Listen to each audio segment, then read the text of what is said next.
मेरा बेटा भी नहीं है। उनको होना चाहिए था आपके साथ। ये आप लोग क्यों तय करते हो सब बातें? आप लोग सब तय कर लेते हो। अभी तो आप लोग सब तय कर, अभी मैं मिलने आया हूँ। अखिलेश यादव पहुंचे रामपुर आजम खान से मिलने के लिए और कई सारे कयास लगाए जा रहे थे कि ये मुलाकात के क्या मायने हैं, ये भी इसके भी अंदाजे लगाए जा रहे थे। अखिलेश यादव बरेली होते हुए रामपुर पहुंचे और उनके आवास में उनकी मुलाकात हुई और इस दौरान समाजवादी पार्टी के कई नेता कार्यकर्ता अखिलेश यादव के साथ मौजूद थे। लेकिन अखिलेश यादव जब रामपुर में आजम खान के घर पहुंचे तो वहां पर पहले उनके घर पर पूरा सबोटाज किया गया। कई पुलिस के अधिकारी वहां पर मौजूद थे और ऐसा आमतौर पर होता है जब भी कोई मुख्यमंत्री या फिर पूर्व मुख्यमंत्री किसी के घर मुलाकात करने के लिए जाता है तो इस तरह की चेकिंग की जाती है। लेकिन अखिलेश यादव और आजम खान की इस मुलाकात के कई मायने लगाए जा रहे हैं। हाल ही में आजम खान से जब मोहिबुल्लाह नदवी से जुड़ा हुआ सवाल पूछा गया था तो उस समय आजम खान का जो रिएक्शन था वो काफ़ी अजीब सा था। उन्होंने कहा कि मैं नहीं जानता कौन है मोहिबुल्लाह नदवी। उन्होंने कहा कि वो बहुत बड़े आदमी हैं, वो रामपुर के सांसद हैं, लेकिन मैं नहीं जानता। फिर भी उनसे पूछा गया, मोहिबुल्लाह नदवी भी अखिलेश यादव के साथ में उनसे मुलाकात करने आएंगे तो बोले कि उनका जिक्र मेरे सामने आप मत करिए। वो रिएक्शन एक बार आप देख लीजिए और ये जो रिएक्शन है ये एक दिन पहले का है, यानी कल का है।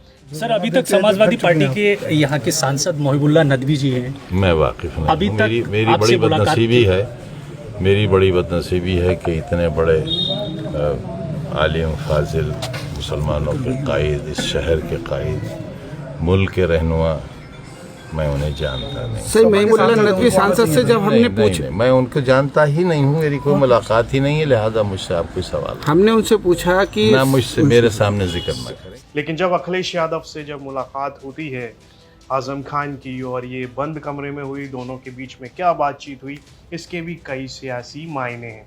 आजम खान कहीं ना कहीं जब लोकसभा के चुनाव हुए उस समय आजम खान जेल में थे और मोहिबुल्लाह नदवी को रामपुर की सांसदी का टिकट दिया गया था।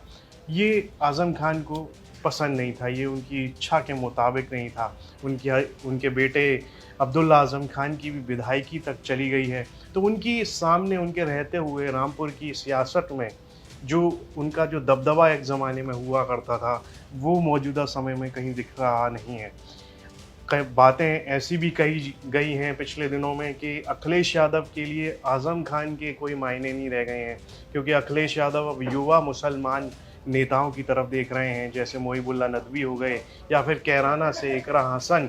तो अखिलेश यादव और आजम खान की मुलाकात के बाद में अखिलेश यादव क्या कुछ कहते हुए दिखे हैं, आइए उस पर नज़र डाल लेते हैं। इतनी गहरी जड़ें और उतना ही गहरा उनका साया भी हम लोगों के साथ हमेशा रहा है और ये बड़ी लड़ाई है, उसमें हम सब लोग मिलकर के लड़ेंगे।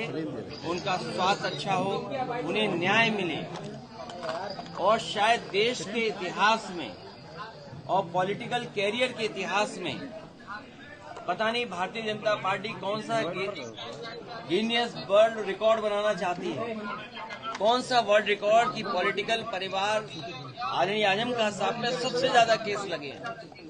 कोई अगर दूसरा परिवार ऐसा हो जहाँ पर केस लगे उनके ऊपर है गलत केस लगे, उनकी पत्नी पर बेटा अब्दुल्ला और उनके परिवार के और जितने भी साथी थे उन सब पर इस सरकार ने झूठे मुकदमे लगाए हैं और इतना तकलीफ परेशानी किसी को नहीं पहुंचाई गई होगी जितनी आदरणीय आजम खान साहब और उनके परिवार को पहुंचाई गई है।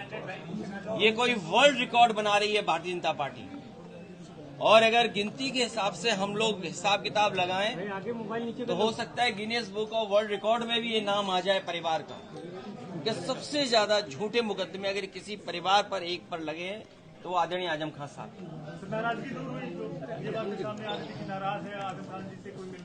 मैंने आपसे कहा कि पुराने लोग, पुराने समाजवादी जो नेताजी के साथ रहे और जो नेताजी के साथ उनकी बात ही अलग होती है।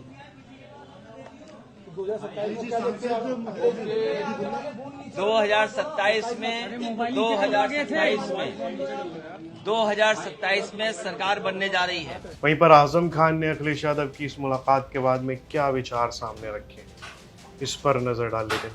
मेरा बेटा भी नहीं है। उनको होना चाहिए था आपके साथ। ये आप लोग क्यों तय करते हो सब बातें? आप लोग सब तय कर लेते हो। अभी तो आप लोग सब तय कर, अभी मैं मिलने आया हूँ। तो एक और अखिलेश यादव थे जो आजम खान के घर मिलने पहुंचे थे।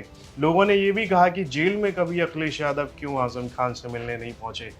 तो वहीं पर दूसरी ओर है आजम खान, जिनको अखिलेश यादव से नाराज बताया जा रहा था, लेकिन जब अखिलेश यादव उनके घर पहुंचे तो उनके स्वागत के लिए आजम खान बेताब थे। और वो पहले भी कहते हुए दिखे थे कि वो उनके स्वागत के लिए बड़े उत्सुक हैं। इस सब पर आपकी क्या राय है, कमेंट बॉक्स में लिखकर हमें ज़रूर बताएं। और यूपी से जुड़ी तमाम खबरें देखने के लिए आप देखते रहिए यूपी तक।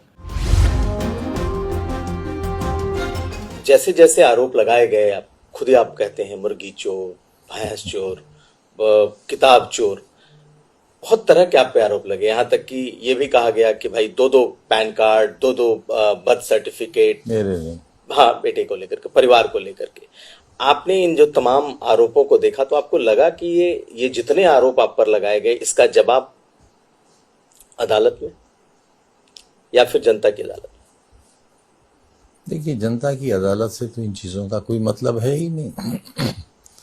जनता की अदालत में तो मैं हमेशा कामयाब रहा। अब बाकी अदालतों के लिए कोशिश कर रहा हूं, तो कोई उसमें किसी से अफसोस ये है कि इल्जाम लगाने वाले ने जिस तरह के घटिया इल्जाम लगाए, उसने पता नहीं अपने स्तर को कहां रखा था, वो कहां खड़ा था। इल्जाम का भी एक मेयार होना चाहिए था, एक स्टैंडर्ड होना चाहिए था, मगर उसने तो इल्जाम भी अपने स्टैंडर्ड के लगाए। ये थोड़ी सी शिकायत है। अब और जहां तक पैन कार्ड और डेट ऑफ बर्थ का सवाल है, आप किस चीज को मानेंगे? क्वींस मैरी हॉस्पिटल का सर्टिफिकेट नहीं माना, नगर निगम का बर्थ सर्टिफिकेट नहीं माना, और जो सबसे बड़ा सबूत होता है, क्योंकि गवर्नमेंट सर्विस में थी मेरी बीवी, एसोसिएट प्रोफेसर थी उस वक्त, तो कौन सी लीव होती है जब बच्चा होने वाला होता है? Maternity leave. वो नहीं माना। और इन सबको जाने दीजिए, मेरे पास एक वीडियो निकल आया मेरे साले की शादी का। मंत्री था मैं, पहली बार हुआ था, लखनऊ में था। मेरी कोठी पर पूरा खानदान मौजूद है। बीवी की गोद में अब्दुल्ला है, बराबर अदीब खड़ा है, मेरी बहनें, मेरी सास, मेरी साली, सब एक ग्रुप फोटोग्राफ है। और अब्दुल्ला जब कुछ बोलता है तो मां कहती है, देखो अब्दुल्ला बोला। अब्दुल्ला नाम क्यों था उसका? जब मेरी बीवी प्रेग्नेंट थी, हमारे कई बच्चे जाया हो गए, पेट में ही मर जाते थे due to negligence of doctors. तो उसने ये नियत की थी कि अगर मेरे बेटा हुआ और जिंदगी का बेटा हुआ तो मैं उसका नाम अब्दुल्ला रखूंगी। तो अब्दुल्ला तो पेट में भी अब्दुल्ला ही था।